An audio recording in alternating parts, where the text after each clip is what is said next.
All right. Hi. I have with me today Miss Sudaria, Superintendent of the Ravenswood City School District, and she has graciously agreed to answer a few questions today about Ravenswood City School District. Thank you for joining me today. I really appreciate it. Thank you, Kristen.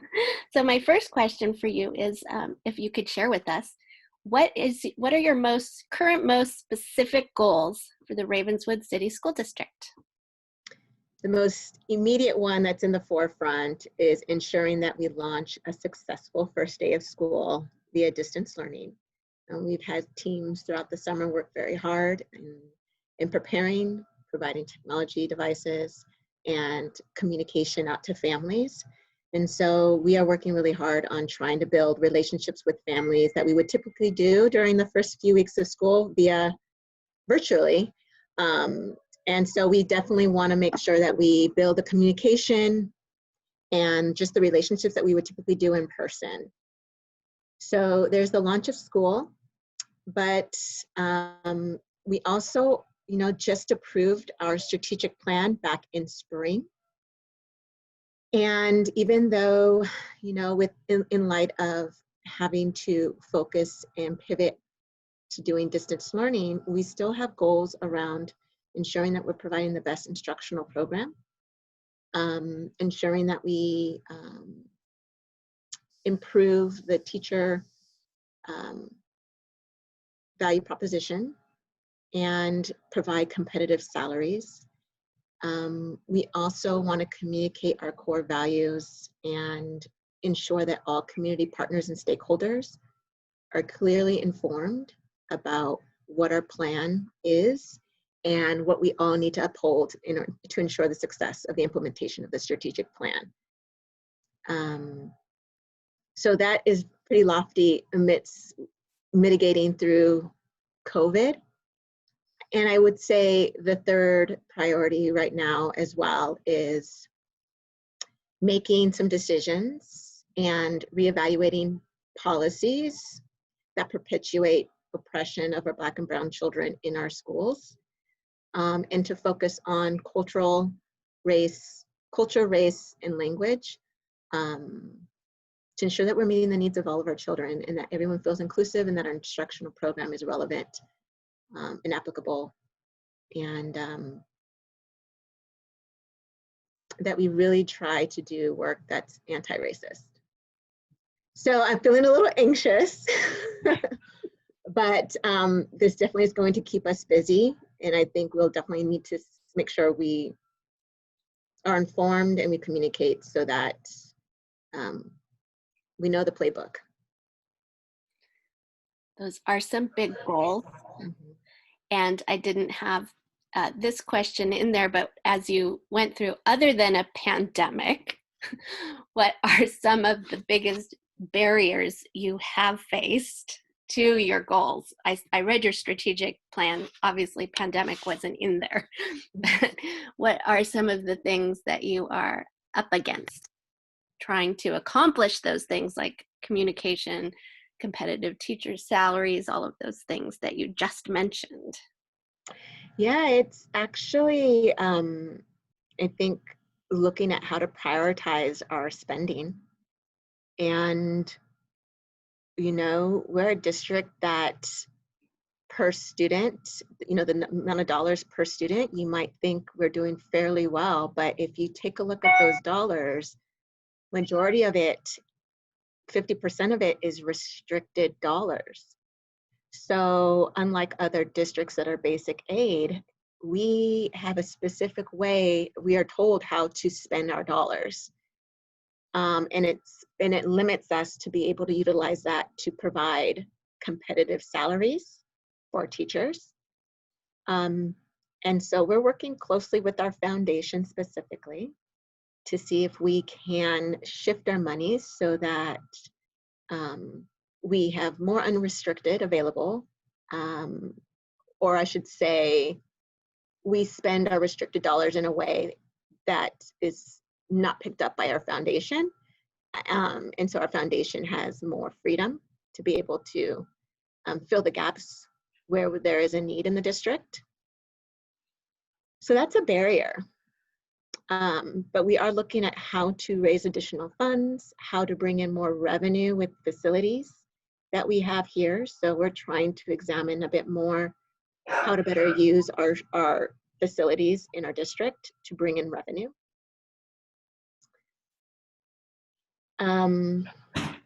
Additional barriers are, with distance learning, ensuring that our families remain connected and stay in the game. So we have to go over and beyond just emailing and text messaging. And we need to make sure that we do some home visits. We need to make sure that we provide safe learning spaces where families can have children be supervised during the day so that they can go off to work. And while we're doing that, we might as well facilitate the learning that's going on as well. So along with restricted dollars, it's connecting and making sure we engage families who, through distance learning, will still have difficulty connecting. And so we want to try to,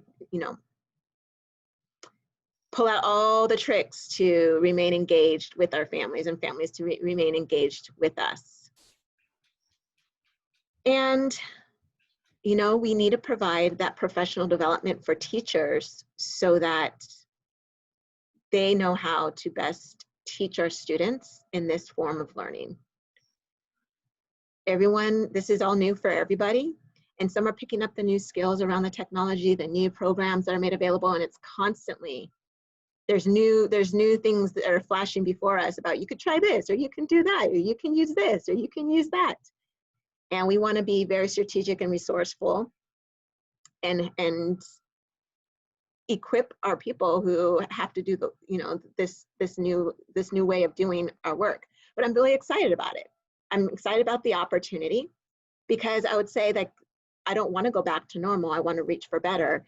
And it's an opportunity for us to do different and do school to serve our kids, not have our kids fit into how we do school. So I'm very excited about the fact that we've been talking about what is it that we can do different. And now we can look at seeing how blended learning, flipped learning, what is working best for our students. So if everyone's exploring how to teach well during this time, let's explore what is actually really working. And maybe we hold on to that when students are able to come back onto campus. Yeah, I love that. I love that you are dreaming forward, really, because this pandemic sure has knocked us all over and really caused us to question everything and reevaluate everything. So if you could dream far, maybe not too far forward, but 5-10 years forward for your district, what dreams would you have for the students in your district? It's a very, I wouldn't say it's necessarily a tough question. It really hits home for me, because I've always prefaced, even as an educator, when I started in '98, then when I became an administrator, especially a principal, when I was a principal, I've always prefaced that we need to have a school where we as educators who work in the school would bring your own children to and have confidence and faith that your colleague next door would treat your child the way you would want a teacher to treat your child. And we got to a place at Castaño where I had no qualms about sending my son to the school. And actually we've had several staff do that. And so my goal for the district is that every educator in Ravenswood City School District would have no doubt about sending their child to any one of the 4 schools, whether it be one of the 3 elementary schools, and then having no hesitation to send their children to our middle school. And if we as educators feel that way, then any other new family that moves into Ravenswood or any family that's been in Ravenswood and has not yet enrolled their child in Ravenswood would want to reconsider because of the program, but not necessarily the program. It's how the students feel while they're on campus by the adults who are on campus. That is the goal. I don't want families have to go and think about a charter school because programs are not rigorous, or a new family moves into East Palo Alto but doesn't even consider the neighbor school district and thinks they automatically need to apply through the Tinsley program. I want them to consider Ravenswood. And I want them to know Ravenswood because of what's been publicized as being great. So if they are not even considering Ravenswood, why is it not on their radar? So me, as my official first year as a superintendent, I was an interim superintendent. But now as my official first year, why are new families not even aware of the district? Mm-hmm. A lot of them are already considering outside, right? So how to put our best foot forward, how to publicize the great work that's happening here, and the cultural wealth that we have. I like that. And I like that you're focusing on your teachers and having them bring their own kids to school there. And I did notice that you had competitive teacher salaries as one of your goals. Yeah. With that being said, definitely, it's, to have to work beyond. So when you become a teacher, you want to reach the needs and address the needs of students. And we can't put our instructional program in a box. We constantly have to evolve. And that takes a lot of work, and it's very taxing. And so that innovative approach needs to be compensated because you're constantly growing as an educator each and every day, and to respond to the climate and to respond to the diaspora of needs in a classroom. It takes a lot of work and a lot of skill, will and skill. And you have, if you want that individual to have the will and the skill, I think they should be compensated for it. And especially when it also be a lot easier to find individuals when staff leave to fill those vacancies, when it also not only fits their emotional, or it's something that feels good to them, but it really is the cherry on top. Like we can get a yes when we make that offer, right? Mm-hmm. So it would definitely help with recruiting and retaining. Well, and if they can afford to live here, they can stay, right? The retention piece is one of the most challenging pieces that we have to address here. Yeah. For sure. You did mention the Tinsley settlement affecting your district. Just that people thinking about that before they even consider your district. You don't want them to think about that first. And Ann Campbell had mentioned to me that she had families who were third generation Tinsley program participants. How does it affect your district other than your personal feelings that you want the students to want to come to school? Right. Yeah, definitely. We want families to want to come. And yeah. I understand that the Ravenswood School District has to make it very appealing. So I understand that. And I also believe like families should have choices. But without knowledge of what your choices are, and firsthand knowledge as well, and maybe not even having stepped foot on a campus and only hearing about, is very different than knowing by firsthand, right? Every school has their weaknesses. And I would have to say that if a Black and brown child goes to Tinsley, it doesn't mean that their immediate needs are going to be addressed, nor will there be cultural sensitivity also applied.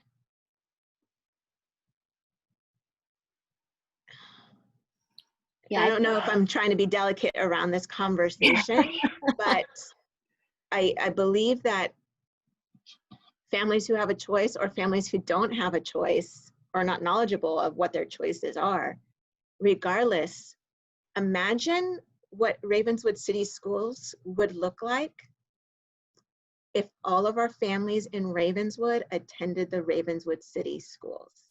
How enriching, how involved families would be more so. It would be pretty powerful if our community were to stick together and support each other in the learning and development of our children in Ravenswood. But I do know Ravenswood has to do its part, but it's every school community is as strong as the community, the entire community. yes. And I will leave it right there. Yes. And, yes. And Campbell and I were also discussing our small school districts and how passionately we feel because we make the connections with the people we go to school with. And we love the teachers that we spend our time with. And, that's who ends up mattering to us and who we learn from. For me, I really hope that families who choose Tinsley is because they are concerned about the type of teaching that they might get in Ravenswood and not necessarily the children in Ravenswood. That's a good point. And if that's the case, then Ravenswood has to do some tremendous work to improve the perception of the type of instruction our children receive, because I've seen it firsthand, the work of our educators, and it's pretty impressive. There is areas of growth, and under every class, there's improvement. There's employees that have to improve, right? Mm-hmm. But I would like our Tinsley families to truly experience firsthand, step on a campus, ask to make an observation, to feel the campus, and to observe the instruction. Because if the decision is the instruction, great. If it's the students, that's another concern. Yeah, that's an interesting point. And I worry sometimes that people make school choice just based on what they hear from other people rather than, as you said, an actual visit to the campus, which really, once you see kids learning, your mind can really be blown away when you step onto a campus. It's something to see. Yeah, I mean, we all have to do our part. So I will take ownership of the work that needs to be done. Yeah. But collectively, if we all are involved, it can accelerate the growth. Absolutely. Do you have an idea what equity could look like to you? I do have, the number that, a school district like Portola Valley, could, when all is said and done, spend like $24,000 per student.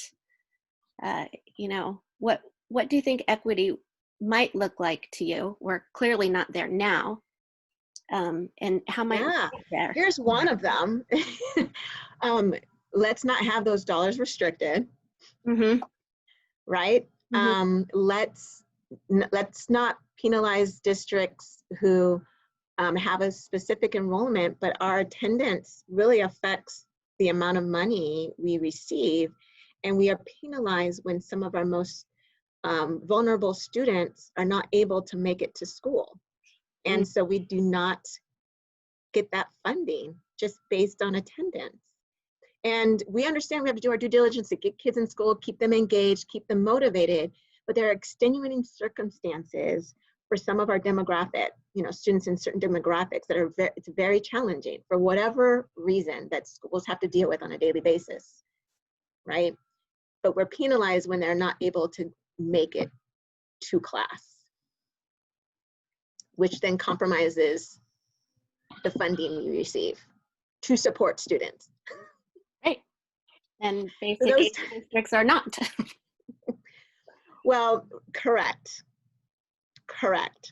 So that is just one of many examples of, there's a lot of ties to the funding that schools who could need it the most, how it affects equity. Another piece is truly having programs prepare teachers for the diverse group of students that they teach. And I think we need to be better prepared to explore how we deliver instruction to meet the needs of students. It's not about students fitting into school, it's how school can incorporate every student. And that's been the most challenging piece. And that would, I think, address equity, is we have to teach students where they are and not have them conform to traditional school. Most schools are not set up to teach Black and brown students.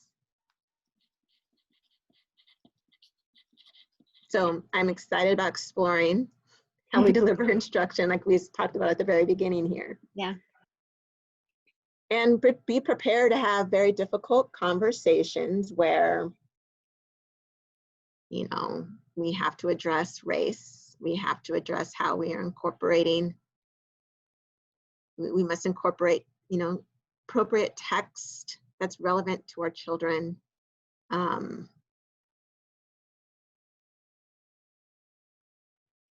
And make some decisions at our sites, and always consistently reflect, is this the best decision for our students? Great.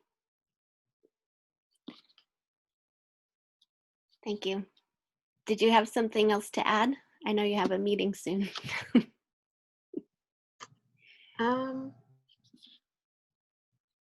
No, I do believe in the possibilities, and Ravenswood is prime to, I think, make some great gains. And we've emphasized the need to support our teachers in providing, appropriate professional development to meet the needs of students with their reading, math, provide that collaboration time amongst each other, because it's not only students' responsibility to do their part and do their work, but it's our responsibility to know how to respond to our students appropriately. Behavior, academic, all of it, right? The social emotional needs. So I'm proud about our support from the Ravenswood Education Foundation and our partners that we've been with for some time.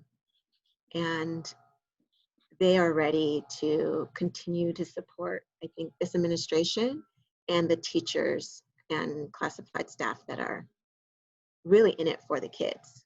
And so I'm ready to pull our community along as well and invite new families to explore the work that we're doing to meet kids' needs. So it's the best way for those of us who want to support you in your work, other than lobbying for some state changes to funding, to support the Ravenswood Education Foundation online.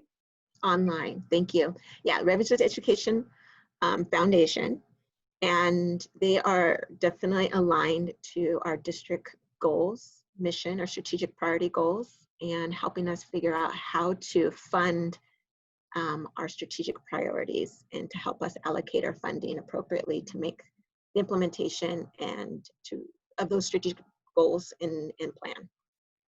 Right. Great. Thank you so much for spending time today and talking through this with me.